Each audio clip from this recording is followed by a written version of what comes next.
NEET എഴുതാൻ പോകുന്ന വിദ്യാർത്ഥികൾക്ക് ഒരു ആശ്വാസ വാർത്ത. നീറ്റിൽ നമ്മൾ ആധാർ ഉപയോഗിച്ചുള്ള ബയോമെട്രിക്സ് അവർ ചെക്ക് ചെയ്യുന്നുണ്ടാവും.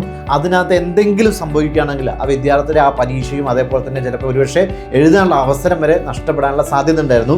എന്നാൽ NTA ഇപ്പോൾ ഒരു വളരെ വലിയൊരു ആശ്വാസമായിട്ട് എത്തിയിരിക്കുകയാണ്. അങ്ങനെ എന്തെങ്കിലും പ്രശ്നം ഉണ്ടാവുകയാണെന്നുണ്ടെങ്കിൽ നിങ്ങൾക്ക് ഈ പറഞ്ഞ സെൻറ്ററിൽ റിക്വസ്റ്റ് ചെയ്ത് ഒരു അഫിഡവിറ്റ് എഴുതി വാങ്ങിക്കാം. അത് എന്നിട്ട് നിങ്ങൾ ഫില്ല് ചെയ്തിട്ട് അങ്ങോട്ട് സബ്മിറ്റ് ചെയ്ത് കഴിഞ്ഞാൽ നിങ്ങൾക്ക് പരീക്ഷ എഴുതാനായിട്ട് സാധിക്കും. ഈ 2 മണി മുതൽ 5 മണി വരെയുള്ള സമയങ്ങളിൽ നിങ്ങൾക്ക് ആ പരീക്ഷ കൃത്യമായിട്ട് എഴുതിന് ശേഷം പറ്റുമെങ്കിൽ അപ്പോൾ തന്നെ അതിന് ശേഷമോ നിങ്ങൾക്ക് ഈ ആധാറിൻ്റെ അല്ലെങ്കിൽ ഈ പറഞ്ഞ ആ ഒരു ബയോമെട്രിക്സ് കംപ്ലീറ്റ് ചെയ്യാനുള്ള സൗകര്യം അവർ തരുന്നതായിരിക്കും. ഇല്ലെങ്കിൽ അഫിഡവിറ്റ് വെച്ച് മുമ്പോട്ട് പോവുകയും ചെയ്യാം. അപ്പോൾ വലിയൊരു ആശ്വാസം. കാരണം പഠിച്ച കാര്യങ്ങളൊക്കെ ആ ഒരു പ്രയാസം ഉണ്ടാകുന്ന സമയത്ത് ആകെ കുട്ടികൾക്ക് പ്രയാസമായി പോയിട്ട് ആ പരീക്ഷ ഒരുപക്ഷെ തകടം പറയാനുള്ള സാധ്യതകളൊക്കെ ഉണ്ടാവാറുണ്ട്. അപ്പോൾ അതൊക്കെ ഒരു ആശ്വാസം എന്നുള്ള നിലയ്ക്ക് ഇത് വന്നിട്ടുണ്ട്.